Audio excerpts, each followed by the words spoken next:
Okay, strict and weak dominance in ordinal games in strategic form within game theory. In this section, we define two relations on the set of strategies of a player. Before introducing the formal definition, we shall illustrate these notions with an example. The first relation is called strict dominance. Let's focus our attention on one player, say player 1, and select two of her strategies, let's say A and B.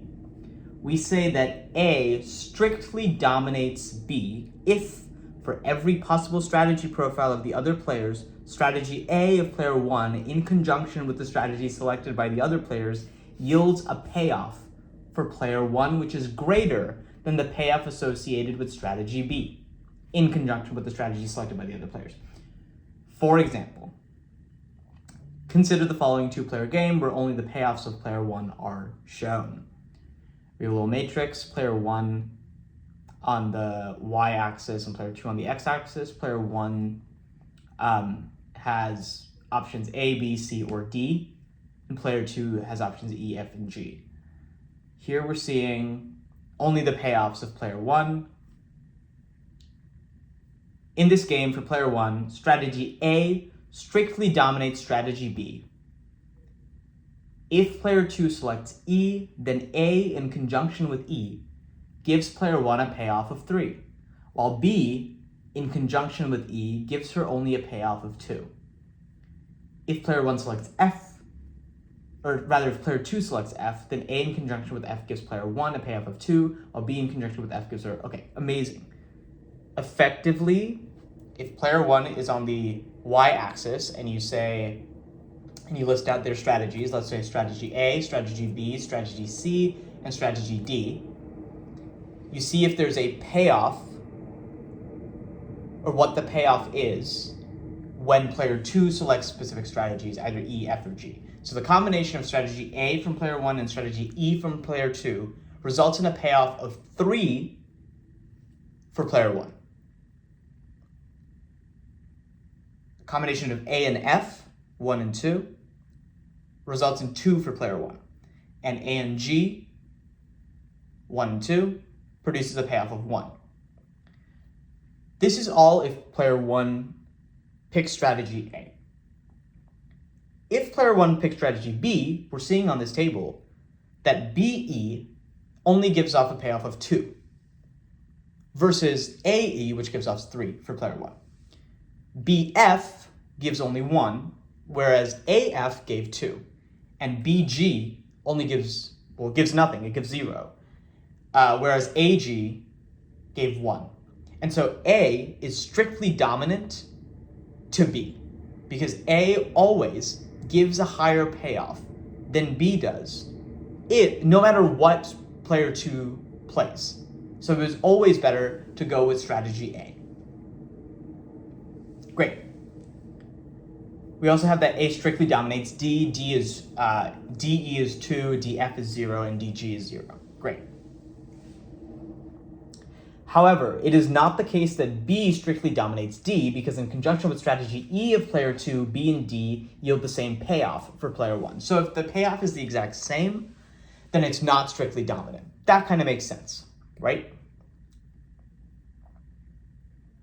The second relation is called weak dominance. So we had strict dominance, or strictly dominant, strict dominance, which is player 1 is playing a strategy that always is better than another strategy, no matter what player 2 plays. But weak dominance is similar, but we replace greater than with greater than or equal to, while insisting on at least one strict inequality. Okay.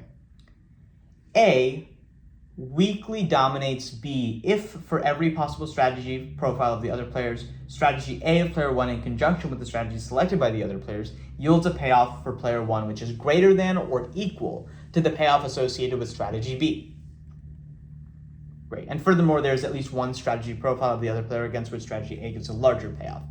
In the above example, B has a payoff of 2, 1, and 0, respectively, to E, F, G, which are the strategies that player 2 plays, and D gives off 2, 0, 0 of E, F, and G. So B weakly dominates D, because if player 2 picks strategy E, it doesn't matter if player 1 picks strategy B or D, they get the same payoff because they're equal to it. If player 2 plays strategy F, then B dominates D, but only in that domain. And then if player 2 picks G, then they're again the same. It's no payoff, regardless of if player 1 plays B or D. So B weakly dominates because there's at least one inequality, while other things are remaining the same. Great.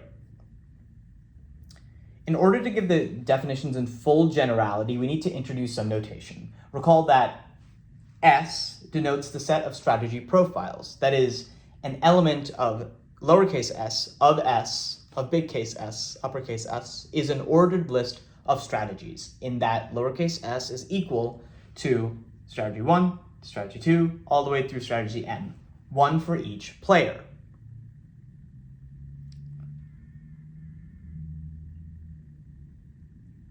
S is the big strategy. Note the set of strategy profiles. And there are elements within that set, which are the little tiny ones. Great. We will often want to focus on one player, say player I, and view lowercase s as a pair consisting of the strategy of player I and the remaining strategies of all the other players. For example, suppose that there are 3 players and the strategy sets are as follows. Strategy 1 set 1 is ABC, set 2 is DE, and set 3 is FG. Then one possible strategy profile is S equals BDG.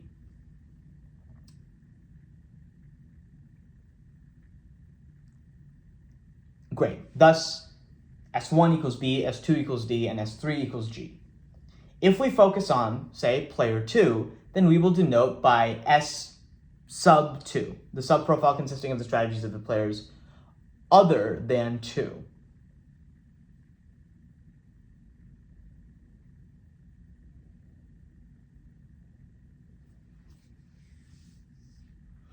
In this case, S of negative 2 equals BG.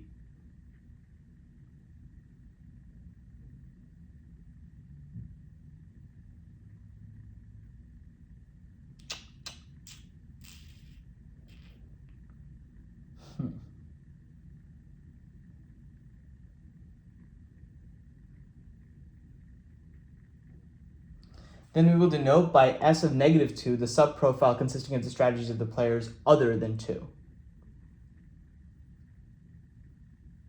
Great.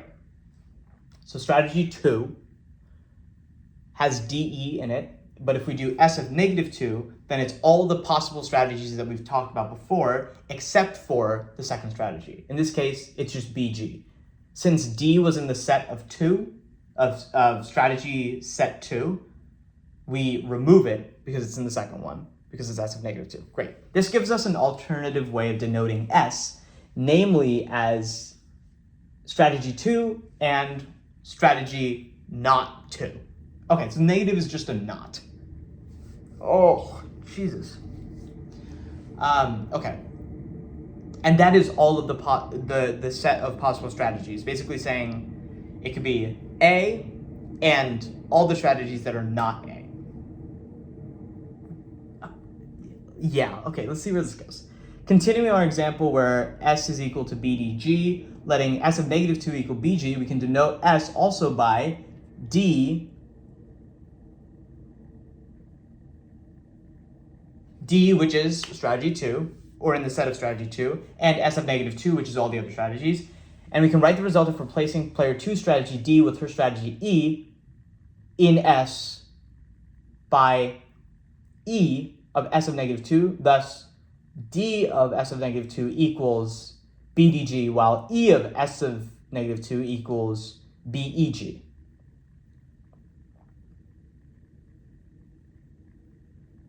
Great, that makes sense. We need the specific strategy and then something to denote all the other strategies, which is the negative 1. So all except for the ones that are in strategy 2. Okay, understood. In general, given a player I, we denote by big S, negative I, the set of strategy profiles of the players other than I. that is, in the set of negative I is the Cartesian product of the strategy sets of the other players. In the above example, we have that set of negative 2 equals a set of 1 times set of 3, which is ABC times FG, which is profile AF, AG, BF, BG, CF, CG. We denote an element of S of negative 1 by S of negative, set of negative 1 by S of negative 1, by strategy of negative 1. Ugh, this must be so confusing in a video without any of this in there. But we're learning, and that's the point of this. It's not for this. It's so that I'm understanding this. Okay. Given an ordinal game in strategic form, let I be a player and A and B two of our strategies.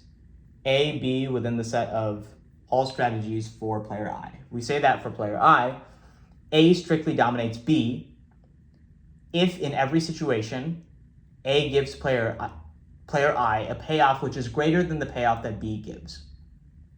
A weakly dominates B if in every situation A gives player I a payoff which is greater than or equal to the payoff that B gives. And furthermore, there's at least one situation where A gives a greater payoff than B.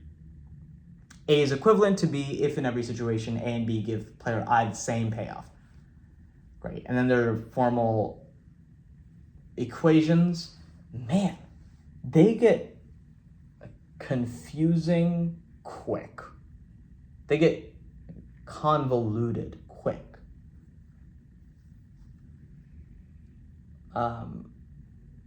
For every strategy that is not the strategy of I, within the set of all the strategies that are not associated to I, the pi is payoff, right? Let's make sure I'm... Yes, payoff.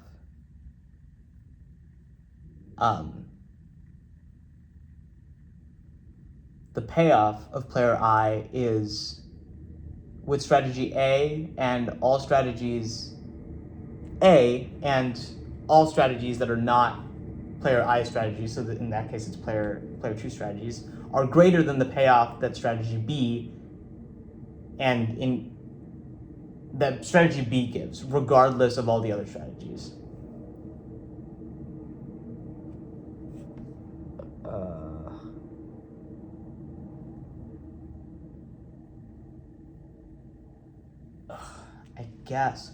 I think I understand the concept. Strict dominance and weak dominance are the things that we're talking about here. Let's make sure that that's, strict and weak dominance. Let's understand the principle. Strict means that no matter what player 2 picks, as long as player 1 follows that strategy, they're going to get more than if they follow another strategy. So if player 1 picks strategy A and player 2 picks strategy D, AD and AE are better than BD and BE for player 1. That is strict dominance. Let's say AD and BD are the same, but AE and BE are, AE is bigger than BE, then A weakly dominates B. Great. The expression A dominates B can be understood as A is better than B. Well, start with that. The next term we define is dominant, which can be understood as best. Thus, one cannot meaningfully say A dominates because one needs to name another strategy that is dominated by A.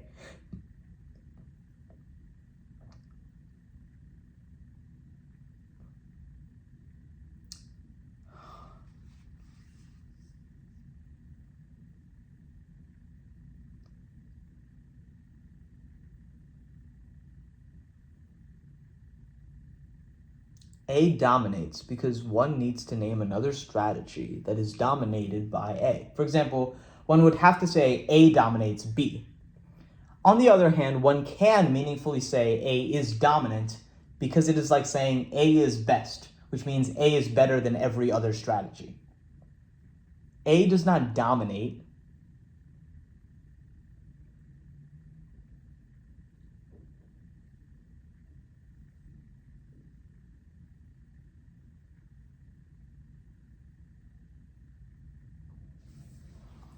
Why can't you just say A dominates? I don't understand that.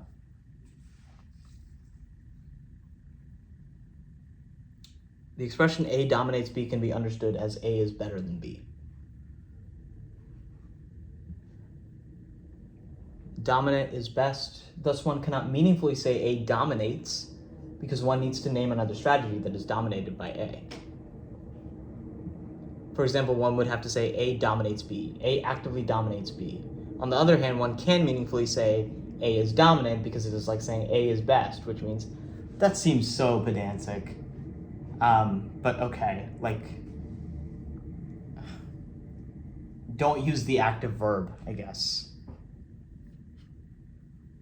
I don't know, maybe that's a thing. Maybe it's more important than I'm finding it to be. Anyway, given an ordinal game in strategic form, let I be a player and A one of her strategies, such that A is within the set of strategies for player I. We say that for player I, A is a strictly dominant strategy if A strictly dominates every other strategy of player I.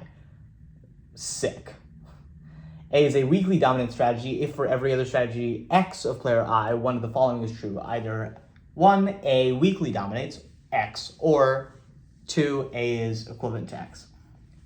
For example, in the game shown, A and C are both weakly dominant strategies for player 1. Note that if a player has 2 or more strategies that are weakly dominant, then any 2 of those strategies must be equivalent. Note that if the player has 2 or more strategies that are weakly dominant, then any 2 of those strategies must be equivalent. On the other hand, there can be at most 1 strictly dominant strategy. The reader should convince themselves that the definition of a weakly dominant strategy given in player 2 in definition that is equivalent to the following. A in the set of all strategies for player I is a weakly dominant strategy for player I if and only if for every set that is not in the set of strategies for player I, so for the other player, the payoff of A and some strategy is greater than or equal to the payoff of the strategy of player I and any other strategy for every strategy within the strategy for player I, within the set of strategies for player I. Oh my god. What are they saying? Is it just that, hey, if every time you play A, if it's better than another strategy, then A is strictly dominant. If every time you play A, you sometimes get the same payoff as another strategy, but other times you get less, or you get a bigger payoff, then it's weakly dominant. Okay, that makes sense. In accordance with the convention established earlier, the expression A is a weakly dominant strategy will have the default interpretation A is a weakly but not strictly dominant strategy. Well, duh, you just explained that. Ugh, there's 600 pages of this shit. Oh my god. Okay.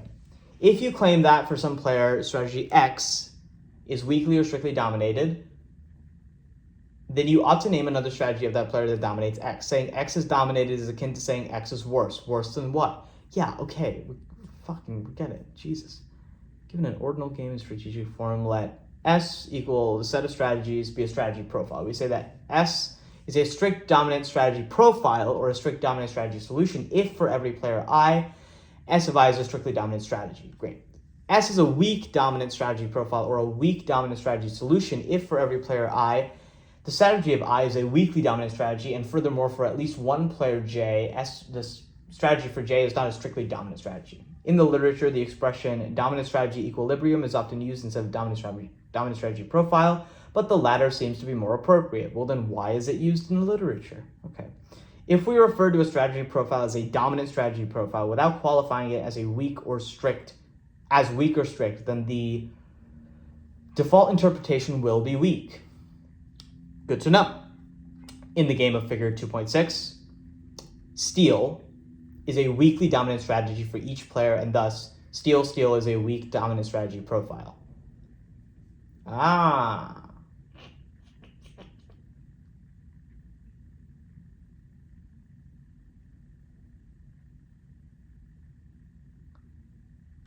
Steal is a weak dominant strategy profile.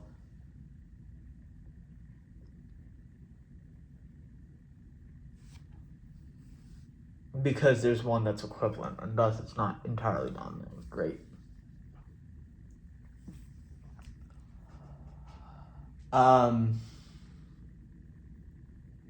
But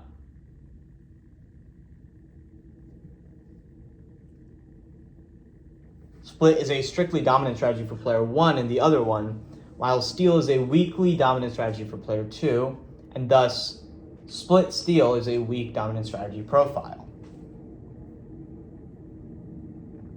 The Prisoner's Dilemma is an example of a game with a strict dominant strategy profile. Fascinating. An instance of the Prisoner's Dilemma is the following situation. Doug and Ed work for the same company and the annual party is approaching. They know that they're the only two candidates for the Best Worker of the Year prize, and at the moment they're tied. However, only one person can be awarded the prize, and thus, unless one of them manages to outperform the other, nobody will receive the prize. Each chooses between exerting normal effort or extra effort before the party. The corresponding game frame is shown in figure 2.8. Great. Understood. Option 1, if they both give normal effort, nobody gets the prize and nobody sacrifices family time. If Ed gives extra effort while Doug does not, this is option 2, Ed gets the prize and sacrifices family time. If Doug exerts extra effort and Ed exerts extra effort, then Doug gets the prize and sacrifices family time. And option 4 is nobody gets the prize and both of them sacrifice family time when they both put in extra effort because they're going to have the same outcome at the very end. Suppose that both Doug and Ed are willing to sacrifice family time to get the prize, but otherwise value family time.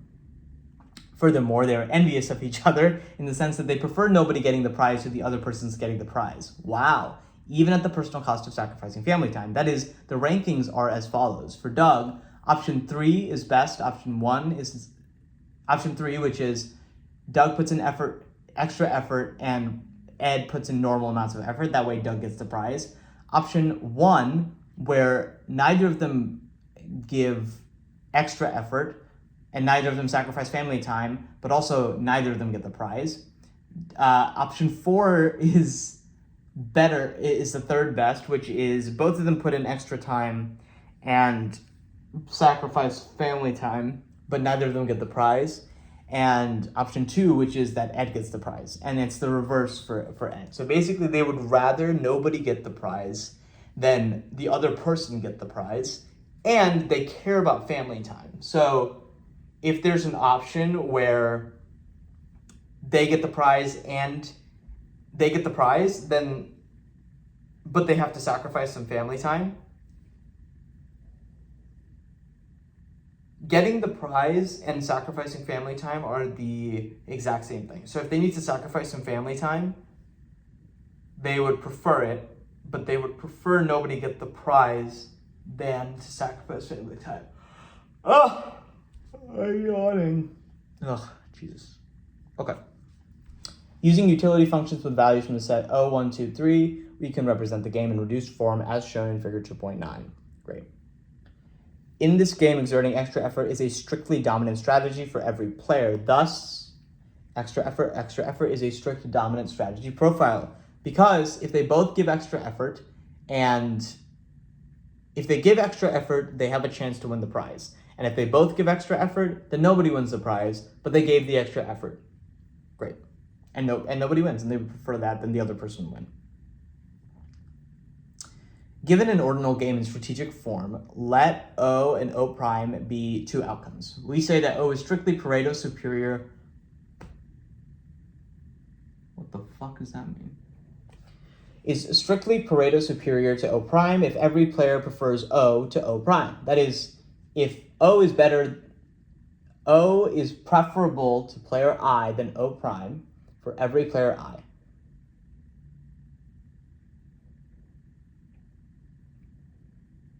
We say that O is weakly Pareto superior to O prime if every player considers O to be at least as good as O prime and at least one player prefers O to O prime. That is, if O is greater than or equal to or preferable or equal to for player I than O prime. For every player I, there is a player J such that O is better for player J than O prime. In reduced games, this definition can be extended to strategy profiles as follows. If strategy and strategy prime are two strategy profiles, then strategy is strictly Pareto superior to strategy prime if the payoff of the strategy is greater than the payoff of strategy prime for every player I. And S is a weakly Pareto superior to strategy prime if the payoff of the strategy is greater than or equal to the payoff of strategy prime for every player I, and furthermore there is a player J such that the payoff for player J employing strategy is greater than the payoff that player J gets if they employ strategy prime. That is probably fucking nonsense. But we ride. For example, in the Prisoner's Dilemma game of Figure 2.9, outcome 1 is strictly Pareto superior to outcome 4, or in terms of strategy profiles, normal effort and normal effort is strictly Pareto superior to extra effort and extra effort. Understood. When a player has a strictly dominant strategy, it would be irrational for that player to choose any other strategy since she would be guaranteed a lower payoff in every possible situation, that is, no matter what the other players do. Thus, in the Prisoner's Dilemma, individual rationality leads to extra effort, despite the fact that both players would be better off if they both chose normal effort. It is obvious that if the players could reach a binding agreement to exert normal effort, then they would do so. However, the underlying assumption in non-cooperative game theory is that such agreements are not possible. Any non-binding agreement to choose normal effort would not be viable. If one player expects the other player to stick to the agreement, then he will gain by cheating and choosing extra effort. On the other hand, if a player does not believe that the other player will honor the agreement, then he will gain by deviating from the agreement herself. The Prisoner's Dilemma game is often used to illustrate a conflict between individual rationality and collective rationality. Ah, interesting.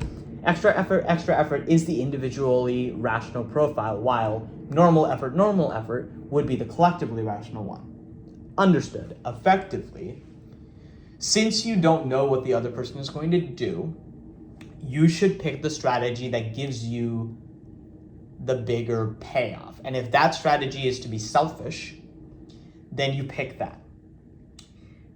Even if there's a possibility that both of you comply and agree and get more than you would get if you both defect. We'll use the terms, right? If both of you just agreed to put in normal effort and just spend time with your family, then both of you would get a payoff of something, right? But since you don't know that the other person's going to do that, you have to put in the extra effort, because even if you both put in extra effort, you'll still get a little something. It might not be as much as if both of you put in normal effort, but if the other person does not put in normal effort, you get a whole bunch. And so it's always advantageous for you to put in the extra effort. That kind of makes sense? Oof. All right. That's enough of that for right now.